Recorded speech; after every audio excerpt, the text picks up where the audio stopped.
সেই টিউলিপ সিদ্দিকী যে কাজটি করেছেন, তিনি শেষ মুহূর্তে আজকে সোমবারে যখন এই ভিডিওটা আপনারা দেখছেন, ডক্টর ইউনূস যখন বিমানে চড়ে 4 দিনের জন্য যুক্তরাজ্যে আসছেন তার সফরের জন্য, একটি বেশ বড় রাজকীয় এবং আলোচিত সফরে, সেই সময় তিনি চ্যালেঞ্জ ছুড়ে দিয়েছেন ডক্টর ইউনূসকে। তিনি নিমন্ত্রণ জানিয়েছেন ব্রিটিশ পার্লামেন্ট হাউসে তার সাথে বসে মিসআন্ডারস্ট্যান্ডিং বা ভুল বুঝাবুঝির অবসান করতে। সেটা করতে গিয়ে যে কাজটা করেছেন টিউলিপ সিদ্দিকী এবং তার টিউলিপ সিদ্দিকের যে আইনজীবীরা আছেন, তারা ডক্টর ইউনূসকে একেবারে ওপেন একটা খোলা চিঠি দিয়েছেন, যেটা তারা পাঠিয়েছেনও তার লয়ার, এবং তিনি নিজে টুইটারে টুইট করেছেন এবং বিভিন্নভাবে তারা প্রতিষ্ঠিত করেছেন একটা উন্মুক্ত চ্যালেঞ্জ। সেই চ্যালেঞ্জে তিনি বলেছেন যে, টিউলিপ সিদ্দিকী বলেছেন যে, আমার সাথে বাংলাদেশে আমার কোন ধরনের ব্যবসায়ী সম্পর্ক নেই, কিছু নেই। আমি বাংলাদেশে রাজনীতি করি না, বাংলাদেশে আমার কোনো কেরিয়ার আমি গঠন করিনি, আমি এখানে থাকি। হ্যাঁ, বাংলাদেশ আমার ডিপ টু মাই হার্ট, আমার হৃদয়ের অন্তরে আছে, কিন্তু সেটা শুধুমাত্র শুভেচ্ছা এবং ভালোবাসার জায়গায়, ব্যক্তির স্বার্থ আমার কোথাও কোনোভাবে সম্পৃক্ত না। এবং যুক্তরাজ্যের বাঙালি কমিউনিটির সাথে আমার নিজে একজন বাঙালি কমিউনিটির সদস্য হিসেবে, ব্রিটিশ বাঙালি হিসেবে তাদের সাথে আমার সেই ওয়ার্ম সম্পর্ক আছে বা সেই সম্পৃক্ততা আছে, সেই যোগসূত্র আছে, কিন্তু এর বাইরে বাংলাদেশ সরকারের এই সব কিছুর সাথে আমি নাই। সেই চিঠিতে তিনি বলেছেন যে, আপনারা আমার লয়ারের সাথে, আমার আইনজীবীদের সাথে কোনো যোগাযোগ করছেন না, ঢাকার র্যান্ডম ঠিকানায় কোন না কোন ঠিকানায় আপনারা বারবার নাকি শুনেছি আমার নামে চিঠি দিচ্ছেন এবং আমার নামে আপনারা বদনাম করছেন।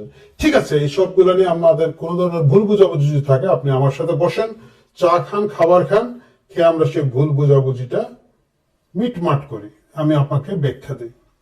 এই যে টিউলিপ সিদ্দিকী হঠাৎ করে ঠিক ডক্টর ইউনূস বিমানে চড়ার আগ মুহূর্তে এই ঘোষণাটা দিলেন। আমি এখন লন্ডনে আছি, লন্ডনের সবগুলো মিডিয়া এটাকে খুব গরমাগরম ভাবে নিয়েছে এবং তারা খুব সকলে, একেবারে বিবিসি থেকে শুরু করে, গার্ডিয়ান থেকে শুরু করে যতগুলো উল্লেখযোগ্য পত্রিকা এখানে আছে, সবাই দেখলাম ইভিনিং স্ট্যান্ডার্ড দেখলাম বড় করে হেডিং করেছে এবং তারা সকলে এটাকে খুব মজা পেয়েছে এবং আলোচিত হয়েছে। কেন আমি বললাম যে এটা ব্রিটিশ বুদ্ধি? কারণ এটার মাধ্যমে টিউলিপ সিদ্দিকী একটা বিশাল চ্যালেঞ্জ ডক্টর ইউনূস এবং ডক্টর ইউনূসের প্রতি ছুড়ে দিলেন, এক, আন্তর্জাতিকভাবে। দ্বিতীয় হচ্ছে ডক্টর ইউনূস শেখ হাসিনা এবং শেখ পরিবারের যে দুর্নীতির যে ব্যাপক তোড়জোড়, ব্যাপক কথাবার্তা হচ্ছে এই মুহূর্তে বাংলাদেশে, তার সবকিছুকে এই চ্যালেঞ্জের মাধ্যমে একটা বিশ্বাসযোগ্যতার চ্যালেঞ্জের মধ্যে ছেড়ে দিয়েছেন এবং ফেলে দিয়েছেন। কারণ ডক্টর ইউনূস যদি এখন টিউলিপ সিদ্দিকীর সাথে বসেন, টিউলিপ সিদ্দিক এটা প্রমাণ করতে পারবেন, তার চিঠির ভাষা থেকে বোঝা যাচ্ছে যে কোনো ধরনের দুর্নীতি, বাংলাদেশ সংক্রান্ত কোনো দুর্নীতির সাথে তার কোনো ধরনের সম্পৃক্ততা নেই। যে কাজটা করা হয়েছে এর আগে আপনারা জানেন যে টোটাল শেখ হাসিনা পরিবারের উপরে হামলা করার একটা বড় টার্গেট হিসাবে টিউলিপ সিদ্দিকীর নামে দুইটা বড় অভিযোগ করা হয়েছিল বাংলাদেশ থেকে। একটা হচ্ছে যে তিনি রাশিয়ান কোন একটা যে সাথে জড়িত আছেন, ডিল যেটা হয়েছিল বাংলাদেশের সাথে, সেটার সাথে তিনি জড়িত আছেন, এক। দ্বিতীয় যে জিনিসটা করা হচ্ছে, লন্ডনে তার একটা ফ্ল্যাট আছে যেটা কিং ক্রসে, সেই অ্যাপার্টমেন্ট বিল্ডিংটা যেটা তিনি দাবি করেছেন যে তার মা এবং বাবার পক্ষ থেকে তিনি উপহার পেয়েছেন, এইখানে লন্ডনে তার রাজনৈতিক প্রতিপক্ষদের মাধ্যমে এটাকে ছড়ানো হয়েছিল যে না, এটা আসলে তিনি বাংলাদেশি একজন ব্যবসায়ীর কাছ থেকে উপহার হিসেবে পেয়েছেন। টিউলিপ সিদ্দিক এইটার প্রতিক্রিয়াতে খুব বোল্ডলি দিয়েছেন বলতে উনি স্বেচ্ছায় রেজিগনেশন দিয়েছেন মন্ত্রিত্ব থেকে। আপনারা জানেন যে পশ্চিমা দেশে, আমাদের বাংলাদেশের মতো না, বাংলাদেশে কারো পদ কেটে ফেলা না পর্যন্ত পদত্যাগ করে না। এখানে কিন্তু ন্যূনতম কোনো অভিযোগ উঠলে, চারিত্রিক, নৈতিক স্খলন, কোন ধরনের আর্থিক অসঙ্গতির কথা উঠলে তারা প্রথমে রেজিগনেশন দিয়ে দেন। টিউলিপ সিদ্দিকী বোল্ডলি রেজিগনেশন দিয়েছেন এবং শুধু তাই না, তিনি স্বেচ্ছায় নিজে থেকে উদ্যোগী হয়ে সরকারের এখানকার যে দুদক আছে বা এখানকার যারা এই তদন্তগুলো করে থাকেন, সেই কমিটিকে বলেছেন যে আপনারা এটা তদন্ত করে আপনারা বিচার করে দিন। সেই কমিটি 7-8 দিন ধরে এটাকে খুব ডিপলি তদন্ত করেছে। সেই তথাকথিত যে অ্যাপার্টমেন্ট বিল্ডিংটি আছে সেটার দলিল দস্তাবেজ গুলো দেখেছে এবং সবগুলো দেখার পরে তারা টিউলিপ সিদ্দিকীর কথা বলেছে যে তার বিরুদ্ধে কোনো অভিযোগ পাওয়া যায় নাই, অভিযোগ প্রমাণিত হয় নাই। এটা বলা সত্ত্বেও টিউলিপ সিদ্দিক এখানে রেজিগনেশন দিয়েছেন এবং তিনি বলেছেন যে যদিও আমি নির্দোষ, কিন্তু এটা নিয়ে একটা এক্সট্রা কথাবার্তা হচ্ছে যেটা সরকারের জন্য অস্বস্তিকর। আমাদের যে মূল কাজ, মানে উনি যে লেবার গভর্নমেন্টের অংশ, আমাদের যে মূল কাজ জনগণের কল্যাণ করা, এটা থেকে মনোযোগ উল্টাপাল্টা দিকে সরে যাচ্ছে বলে আমি এখানে রেজিগনেশন দিলাম। এতটুকু পর্যন্ত ছিল, কিন্তু বাংলাদেশ সরকার সেটাকে সেই পর্যায়ে রাখে নাই। তারা তার বিরুদ্ধে আরো মামলা করেছেন এবং তার বিরুদ্ধে ঢাকা আদালত থেকে ওয়ারেন্ট জারি করা হয়েছে, যদিও সেই ওয়ারেন্ট আসলে একজন ব্রিটিশ এমপির বিরুদ্ধে করা কতটুকু যুক্তিসঙ্গত বা কতটুকু সম্ভব সেটা পরের বিষয়, কিন্তু সেটা করা হয়েছে। এবং মজার ব্যাপার হচ্ছে সেটা যে করা হয়েছে অফিসিয়ালি, কিন্তু এটা টিউলিপ সিদ্দিকীকে জানানো হয় না যে আপনার বিরুদ্ধে আদালতে সমন জারি আছে, আপনি বাংলাদেশে এসে উপস্থিত হন বা কিছুই করুন। এই জিনিসগুলো নিজে নিজে করা হচ্ছে। এগুলো আমাদের গ্রামাঞ্চলে হইতো, আমাদের আপনারা যারা জানেন বিচার ব্যবস্থা, এটা আমাদের মফস্বলে হয়, আমি জানি না নিশ্চয়ই ঢাকায় হয়। যেটা হয় কি, কারো নামে একটা সমন জারি করলে সেই সমনটা আদালত থেকে গায়েব করে দেয়, মানে প্রতিপক্ষ গায়েব করে দেয়, টাকা পয়সা খাইয়ে পেশকারের অফিসের কোনো পিয়ন টিয়নের কাছ থেকে সরিয়ে রাখে। তারপরে দেখা যায় যে আদালত দেখে যে আরে আমি এখানে সমন জারি করলাম, উনি তো হাজির হয়নি, দিয়ে দিল একটা ওয়ারেন্ট যে জোর করে ধরে নিয়ে আসো, পুলিশ ওকে গ্রেফতার করে ধরে নিয়ে আসো, তারপরে সেই ওয়ারেন্ট দিয়ে গিয়ে গ্রেফতার করা হয়। এই যে গ্রাম্য বুদ্ধির যে একটা প্যাচ, সেই প্যাচ দিয়ে ডক্টর ইউনূস এবং আসিফ নজরুল গম টিউলিপ সিদ্দিকের পিছনে লেগেছেন। তারা র্যান্ডম ঢাকায় কোথায় যেন একটা জায়গায় চিঠি পাঠান, টিউলিপ সিদ্দিকে বলেছেন যে আই হ্যাভ নো আইডিয়া কোথায় পাঠাচ্ছে, কার কাছে, কেন এই চিঠিগুলো পাঠায়, এবং আমি শুনেছি তারা আমাদের লয়ারের সাথে কোনোভাবে এঙ্গেজ হচ্ছে না। এর বিনিময়ে তিনি বলেছেন এ meeting mite also help clear up misunderstanding by the Anti-Corruption Commission in Dhaka that I have question to answer in relation to my mother's sister, the former Prime Minister of Bangladesh, Sheikh Hasina. I am a UK citizen, born in London and representing the people of Hampstead and Highgate in Parliament for the last decade. গত এক দশক ধরে আমি এটা করছি। প্রিয় দর্শক, আপনাদের মনে রাখতে হবে টিউলিপ সিদ্দিক এই যে একটা বোল্ড মুভমেন্ট দিয়েছেন, এইটার প্রতিক্রিয়া কি হবে, কনসিকুয়েন্স কি হবে। প্রথম কথা হচ্ছে, আমি যেটা বুঝতে পেরেছি, ডক্টর ইউনূস আসলে বসবেন না, যদিও প্রটোকলে উসিলা দিবেন যে আমি একটা রাষ্ট্রপ্রধান, সরকার প্রধান, আমি কেমনে বসবো একজন ব্রিটিশ এমপির সাথে, কথা কিন্তু তা না। আমরা দেখেছি যদি পশ্চিমা দেশের কোন ব্রিটিশ এমপি তো বা আমেরিকান এমপি তো অনেক বড় জিনিস, আরো ছোটখাটো পদাধিকারী কেউ গেল, বাংলাদেশে যারাই প্রধানমন্ত্রী, প্রধান উপদেষ্টা, ইভেন রাষ্ট্রপতি থাকেন, তারা অনেক সময় তাদেরকে সাথে কার্যালয়ে মিট করেন। এখানে টিউলিপ সিদ্দিকের সাথে তিনি এই কথা বলে এড়িয়ে যাবেন। এড়িয়ে যাওয়ারটাই স্বাভাবিক, কারণ তিনি আসলে এখানে কিছুই প্রমাণ করতে পারবেন না। পুরো জিনিসটাই আমরা সকলেই জানি যে টিউলিপ সিদ্দিকির যে আন্তর্জাতিক খ্যাতি, সেটাকে চ্যালেঞ্জ করার জন্য। কিন্তু টিউলিপ সিদ্দিকি যখন এটাকে বোল্ডলি মুভ করেছে, তার যে সুবিধাটা হচ্ছে, তিনি পুরো লাইমলাইটটা তার দিকে টেনে এনেছেন। ডক্টর ইউনূস 4 দিন এই দেশে থাকবেন। এই 4 দিন যতবারই তিনি মিডিয়ার ফেস করবেন, সংবাদপত্রের সাথে কথা বলার চেষ্টা করবেন প্রত্যেকে, কারণ এই দেশের ব্রিটিশ মিডিয়া তো অবশ্যই খুব কৌতূহল এবং আগ্রহ ভরে ব্রিটিশ এমপির বিষয়ক কথাবার্তাগুলো শুনতে চাবে, তাকে প্রশ্ন করবে।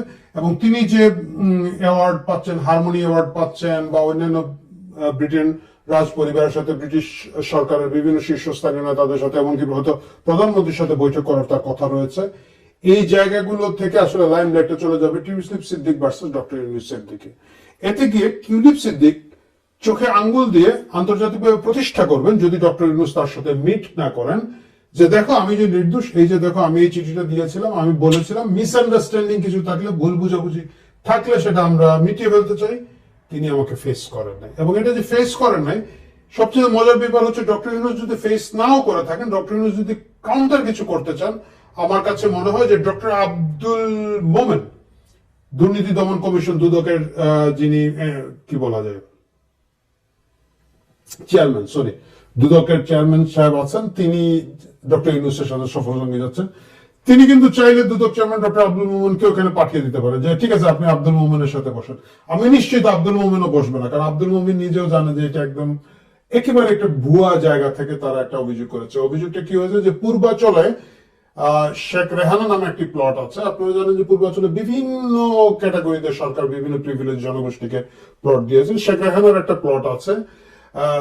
অভিযোগ করা হয়েছে, যেটা ইউকে মিডিয়াতে বলা হচ্ছে, যে টিউলিপ সিদ্দিক শেখ হাসিনাকে প্রভাবিত করেছেন তার বোন শেখ রেহানাকে প্লট দেওয়ার জন্য, যেটা আসলে আমরা সকলে জানি একটা হাস্যকর ব্যাপার। শেখ রেহানা যদি সেখানে প্লট পেয়ে থাকেন এবং সেটা যদি শেখ হাসিনাকে প্রভাবিত করে পেয়ে থাকেন, সেটা পাওয়ার জন্য আমার মনে হয় যে টিউলিপ সিদ্দিককে ধরতে হবে না, অন্তত শেখ রেহানার ধরতে হবে না। তো এই সবকিছু মিলিয়ে আন্তর্জাতিক লাইমলাইটটা টিউলিপ সিদ্দিক নিয়ে এসেছেন।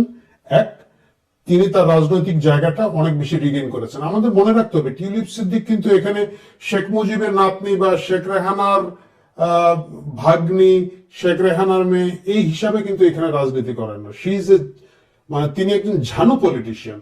16 বছর বয়স যখন, তখন থেকে তিনি লেবারের অ্যাক্টিভ পলিটিক্স এর সাথে জড়িত। তিনি একেবারে আমরা যেটাকে বলি কমিশনার বা কাউন্সিলর বলি, সেই ধরনের জায়গা থেকে তিনি কাউন্সিলর হিসাবে নির্বাচনে জিতে এই জায়গায় এসেছেন। পরপর গত 4টা সংসদ নির্বাচনে তিনি তার এলাকা থেকে এমপি হচ্ছেন এবং ধীরে ধীরে তার ভোটের মার্জিন বাড়ছে। এবং তিনি কিন্তু এমনকি বিরোধী দলে থাকতে তিনি ছায়ামন্ত্রী ছিলেন। জেরেমি করবিনকে যারা একেবারে খুব মুষ্টিমেয় লোকজন যারা সাপোর্ট দিয়েছিল লেবারের যে কজন এমপি, তিনি তাদের মধ্যে একজন হিসেবে স্পন্সর করেছিলেন। মানে লাইমলাইট নেওয়াটা, নেতৃত্ব নেওয়াটার একটা স্বাভাবিক আছে, শক্তি বা গুণ যেটাই বলি আমরা, তার আছে। সেটা মানে হঠাৎ করে দেখেন এতগুলো এমপির মধ্যে জেরেমি করবিনকে মনে হয় 26-27 জন এমপি একটা সাপোর্ট দিয়েছিলেন। সেই জায়গাটা কিন্তু তিনি লাইমলাইট নিয়েছেন, 4বারের এমপি হয়ে যাওয়া।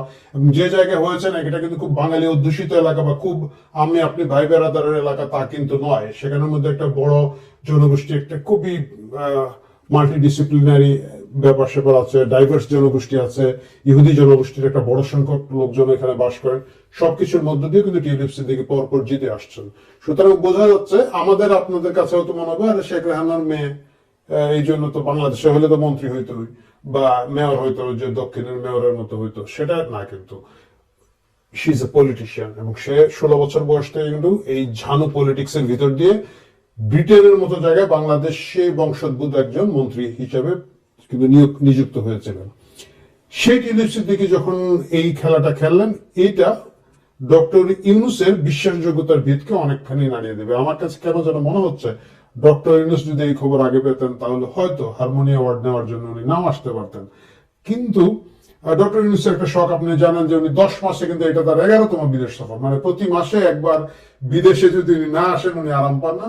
কি কারণে আসেন, কেন আসেন? বেশিরভাগ সময় এইসব অ্যাওয়ার্ড নিতে আসেন, ব্যবসায়ী সমিতির সাথে মিটিং করতে আসছেন। কিছুদিন আগে জাপানে গিয়েছিলেন। কি যে অ্যাচিভ করেন উনি জানেন, আমরা কেউ জানি না। উনি বলতে পারবেন আর আমাদের ডাস্টবিন শফিক ভাই বলতে পারবেন।